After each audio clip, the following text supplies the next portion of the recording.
Kwa nafasi labda nikumbushe tu kwa lugha ya kawaida kwamba mwaka huu ni mwaka wa uchaguzi, bila kuamsha hisia za watu. Nafikiri sisi tunaelewa nafasi yetu ya kanisa. Mapadri tufanye nini? Watawa tufanye nini? Kiongozi yeyote wa kanisa afanye nini?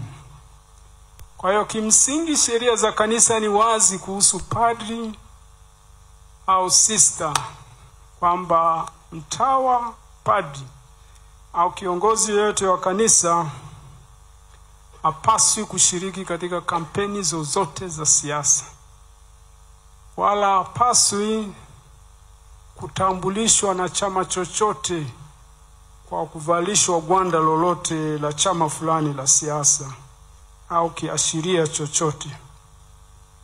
Kwa hiyo ni marufuku kwa padri, marufuku kwa watawa, marufuku kwenu nyinyi wa seminaristi kuonekana kwenye kampeni ya siasa. Marufuku kubwa. Hatutakiwi kuonekana huko. Na ni vibaya watu kurubuni na kuhadaa watu. Hao wahusika wakipita kwenye nyumba za kanisa, wakipita kwenye konventi za kanisa, kuhadaa na kuwarubuni, hiyo ni dhambi. Haipaswi kumrubuni mtu kitu ambacho hafahamu.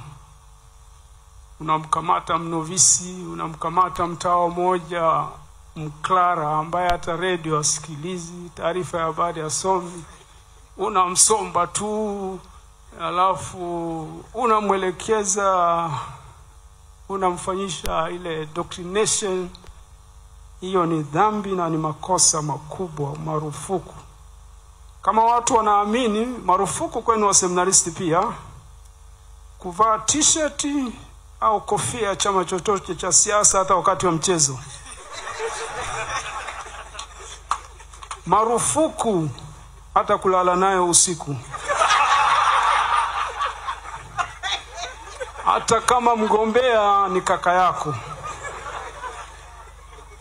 Silete unajisi kwenye kanisa, marufuku. Kama wahusika wanafikiri wana wafuasi huku, haina shida. Siku ya kupiga kampeni inaeleweka. Siku ya kupiga kura inaeleweka. Kama wewe ni mfuasi, basi kapiga kura siku hiyo. Isipokuwa tunakumbusha moja, kabla ya kwenda huko, tathmini kidogo dhamiri yako. Lakini dhamiri inaweza kuwa potofu isipokuwa na uelewa wa kutosha. Nafikiri hapa kuna mapadi moralist wataelewa zaidi hilo na wanaweza kutuongoza katika hilo. Tuachane na dhamiri potofu, erroneous conscience. Lazima conscience iwe very clear.